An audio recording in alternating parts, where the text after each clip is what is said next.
Hello YouTube, welcome back to another game of Starcraft 2 Legacy of the Void. This is going to be a Terran versus Protoss with some very funky colors, and I am super happy to see that because it is obviously a bit strange to not see different colors in the game. So on the bottom right hand side here we've got Beastyqt spawning as the Terran, the pink Terran. And just to note, Beastyqt is on Team True eSport and he is from Serbia. And they've got a little icon right there. Now his opponent is going to be HuK, who is on Team Evil Geniuses, and he's hailing to us from Canada, and he's actually got a citizenship for both Canada and US, so you could pretend that he's whichever one you want if you have a preference. He's from your country. And he's spawning as a Protoss here, obviously. Now our question of the day I'm going to introduce in this one is going to be... you know what? I don't even know. Okay, I'm gonna ask here, what do you think about the Zerg? How do you... So, if you've played the campaign, you know exactly where they come from. You know that they were created, and you know I'm not gonna say any more about that because it's a huge spoiler, but what do you think about the Zerg? Do you think that they're weird? Do you think that they work wrong? Should they not be following their, you know, their one queen, which is Sarah? Do you think that they should still be with the Overmind? And it's a bit of a complicated question. I suppose you need to have a lot of knowledge about it to actually answer it. But, you know, try your best. Obviously, not everyone answers these questions anyway, so you're very welcome to try your hand at it. So it looks like we've got double gas coming out here for Beastyqt. And you know why? Because he's gone for a proxy barracks. And that's a very sneaky one. Now, just going for one proxy barracks with double gas is a bit of a strange one, to be honest. Simply because it is just a bit overkill on the gas, if you think about it. I mean, he's going to be pumping out Reapers out of that, and he's just going to have too much gas with it. And it looks like he's actually gone for HuK, that is, he's gone for an expansion here on the gold. Now, there's nothing to deal with this Reaper just yet, but once this adept comes out, it will be able to deal with this quite handily. And there we go, one shot. Oh, not attacking it. That could have actually finished it off, which is a bit of a mistake from HuK here. Now let's have a look here. It does look like he's killed off 2 probes, so at this point already paying for itself. It's actually quite good here for Beastyqt. Now he's going to start to do a bit of damage towards that pylon. I don't think it's worth the time that he's actually spending on it. I think that he just needs to pump out a bunch of units and then just harass. Now, funny enough, he's gone for more harassment builds. Now, if you notice here, he's got himself a factory, and there's a second proxy building here, the starport. Now, this is definitely a strange one. Question is going to be, is he going to go for liberators? It seems. So I thought he was going to actually put down a tech lab here and then continue on with Banshee play, but honestly a bit of a strange one. Honestly, I've never really seen something like this. Usually they just put down about 2 or 3 barracks and just continue on with the aggression from this side. So he's bringing his barracks back at this point, probably not thinking that he can do much with it. Command center going down as well. He sees that HuK is already gone for his expansion. He's already got it up and running fully at this point, and that means that he needs to catch up himself. Obviously he can catch up with mules, he does have that power, but he does need to actually put those mules down. Which means he needs to get more command centers down. And HuK, as a response by the way for this cheese, actually opted to go for a Stargate. So Stargate going to be quite a good response here. I think that there's not going to be a whole lot to deal with that, unless of course, as you can see, he's got a Cyclone, so seems like he's kind of anticipating a similar move as well, just doing a bit of cheese, or at least some unpredicted play. So Phoenix is the choice of build. Now Phoenix is a very good response, or a very good counter to Cyclone, simply because it can lift it off. So if you go out about 2 or 3 Phoenixes in the air, you can basically just lift off the Cyclone and just pretty much destroy it at that point.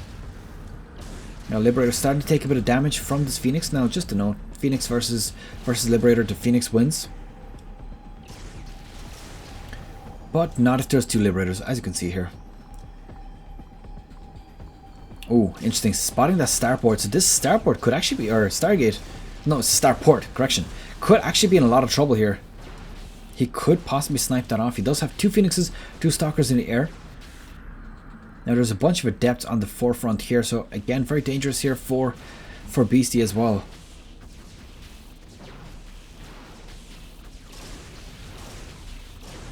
And I do think that he's probably going to manage to snipe that off. I don't really think that that's going to make it back. So probably going to need to bring it back up if he wants to continue any sort of air aggression again.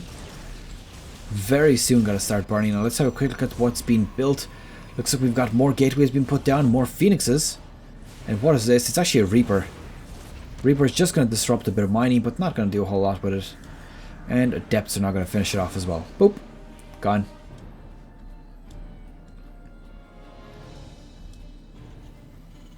Now this expansion is now almost fully saturated at this point. There are a few mules in place as well.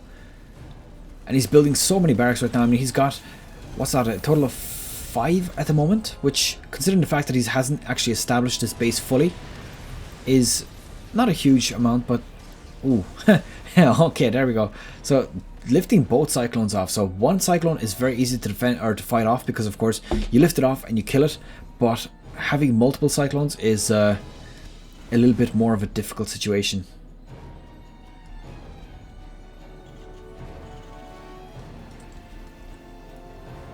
So another starport being put down as well.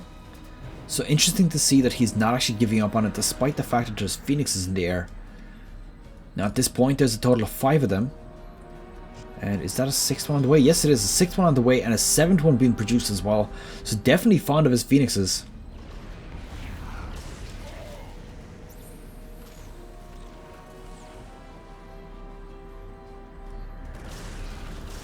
And there we go. Managing to snipe off one of these cyclones. Gonna possibly lift off the second one, but of course it'll be very risky with all of these marines underneath. So engaging onto the main front here, I think that he has enough units here. 50 supply to 24 in favor of HuK. He definitely has the commanding army supply, but the bunker doing so much work right now. Of course it does have SCVs behind it repairing, but at the cost of mineral mining time, which of course is a bit of a downside for him. So Marines have one of the highest DPS in the game, simply because of Stim and of course the fact that they attack so damn fast. Managing to clean up so many of these units, and this Marine army is very, very dangerous. Now he is going for level 1 bio weapons as well, so that is going to start favouring him very, very quickly once he actually gets that done.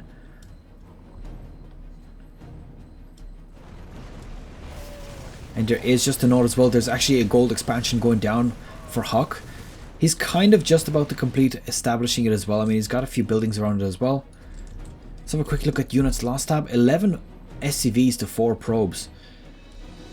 And also just to note, 2 cyclones have been destroyed. There's a liberator, a bunch of marines. So at the moment I think that HuK is doing better in terms of kind of overall gameplay.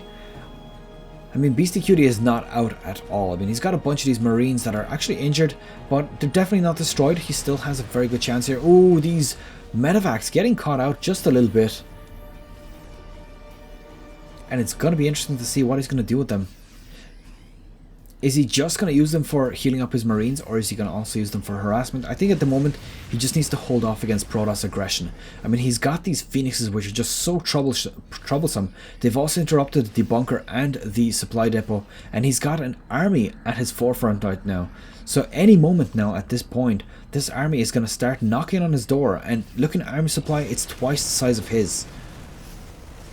The bunker is not in place just yet, starting to do a bit of damage here. Just 2 medevacs in the air right now, so definitely going to be able to do some significant defense with this. I mean, it doesn't mean that he's going to be able to survive, but it definitely doesn't mean that he's out just yet.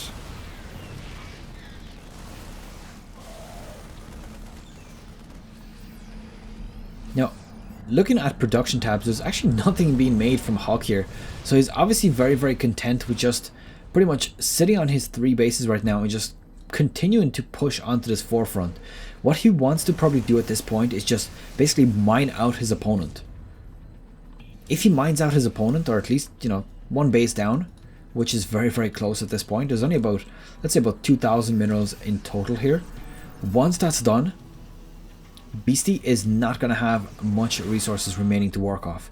If you don't have many resources to work off, at that point, your opponent can just basically throw units at you, because every unit that he kills off is a huge victory for you. Now ghosts are in place. Ghosts are there essentially to do an EMP pulse. Just basically destroy all of the energy and shields off of these Protoss units. And a very, very effective unit to have against them. Against Protoss, that is. The army supply is still favouring HuK, but it is starting to catch up. I think at this point he definitely needs to put down a few command centres. Probably even try to put down 2. Good gameplay here from HuK as well, managing to snipe off the ghost. Still 2 ghosts in play here. Now just to note, there's not enough energy for EMP on that one of them. And oh, is he going to snipe this one off as well? Nope, doesn't quite manage to get them. One gets lifted off, second one gets lifted off, and oh, managing to snipe them off. But at the same time, the EMPs did actually go down. About 3/4 of these units did lose all of their shields. And Adept landing straight onto these Marines. These Marines are going to get massacred right now. Straight onto them, continuously attacking as well. And he did kill quite a few of those. Let's have a quick look at units lost tab. 18 to 16 workers as well, so definitely managing to stay in there in terms of army supply or worker supply. The only thing is his army supply is very, very much lower than his opponents.